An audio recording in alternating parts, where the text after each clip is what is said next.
मैं संक्षिप्त उद्बोधन के लिए डॉक्टर देवेंद्र जी पुराणिक से आग्रह करूंगा कि वे भी आएँ और अपने मन की बात रखें।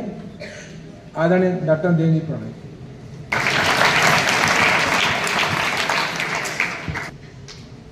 मंच पर उपस्थित इस विद्यालय की प्राचार्य, सजन, मंच के पधारे हुए हमारे अतिथि, इस विद्यालय में शिक्षा देने वाले शिक्षाविद सभी महानुभाव और बच्चों,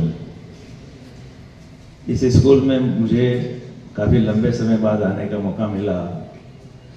मैं ये विषय इसलिए कह रहा हूँ कि जब ये केवल एक ही संस्था थी, क्रमांक 1 और क्रमांक 2, इसी विद्यालय में दोनों समय प्रातःकाल और दिन में विद्यालय चलता था। और 1980 से पहले मेरे पिताजी इसी संस्था के प्राचार्य थे। तब हम छोटे थे और यहाँ सांस्कृतिक कार्यक्रम में आना जाना बना रहता था और आते रहते थे। दूसरी चीज, मेरी माताजी भी शिक्षाविद मिडिल स्कूल की प्राचार्य रही है, तो मैं चाहे चिकित्सा क्षेत्र में चला गया, पर मेरी खून की रगों में शिक्षा भाव ही दौड़ रहा है और हमेशा दौड़ता रहेगा। अब जहाँ तक हमारे दशपुर जागृति संगठन की बात प्रारंभ करने की है, तो आदरणीय भाई साहब ने चंद्रशेखर आजाद के बारे में और कुछ अन्य क्रांतिकारियों के बारे में बताई है, और बहुत कुछ चंद्रशेखर आजाद की प्रतिमा को हम कैसे लाएं यहाँ पे, इसके बारे में भी भाई आशीष जी बंसल ने भी आप सबको अवगत कराया है। दशपुर जागृति संगठन 2012 में स्थापित हुआ और अभी तक लगातार अपने कार्यक्रमों को आयोजित करता आ रहा है। जब यह संगठन संगठनात्मक स्थिति में आया, तो उसके बाद सब ने मिलकर एक योजना बनाई और योजना के अंतर्गत जितने भी क्रांतिकारी हुए हैं बना रहता था और आते रहते थे। दूसरी चीज, मेरी माताजी भी शिक्षाविद मिडिल स्कूल की प्राचार्य रही है, तो मैं चाहे चिकित्सा क्षेत्र में चला गया, पर मेरी खून की रगों में शिक्षा भाव ही दौड़ रहा है और हमेशा दौड़ता रहेगा।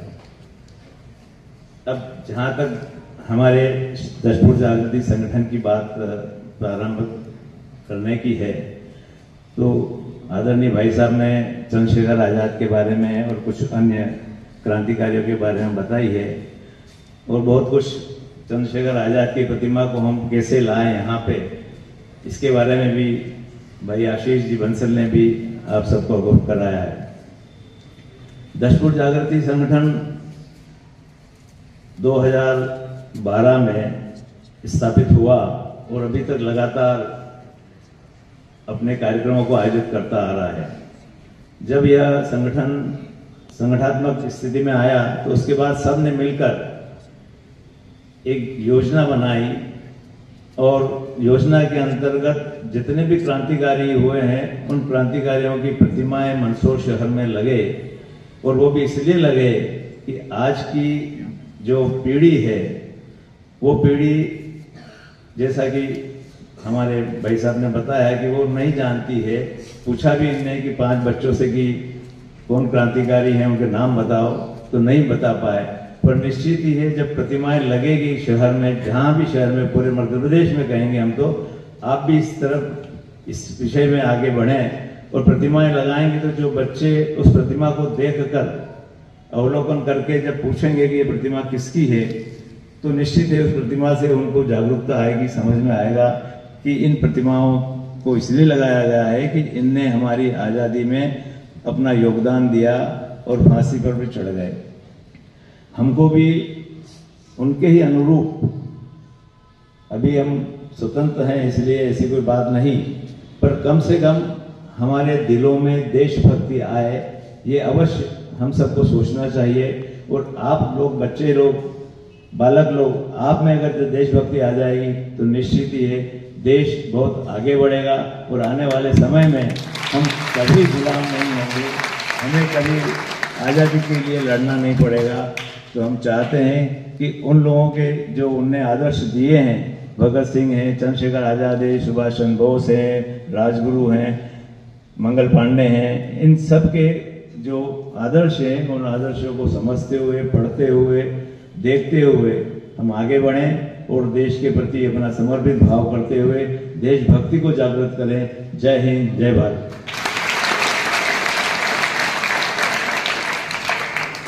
बहुत बहुत धन्यवाद आदरणीय डॉक्टर साहब। निश्चित रूप से गागर में सागर भरते हुए उस बात का उल्लेख किया, हम लोग लगातार प्रयत्नशील है और दसपुर जागृति संगठन का अगला संकल्प नेताजी सुभाष चंद्र बोस की प्रतिमा लगाना है, जिसके लिए वो दृढ़ संकल्पित थे और पिछले 3 सालों से इस क्रम में लगा हुआ है। निश्चित रूप से हमें सफलता मिलेगी। अब मैं आदरणीय प्राचार्य महोदय से आग्रह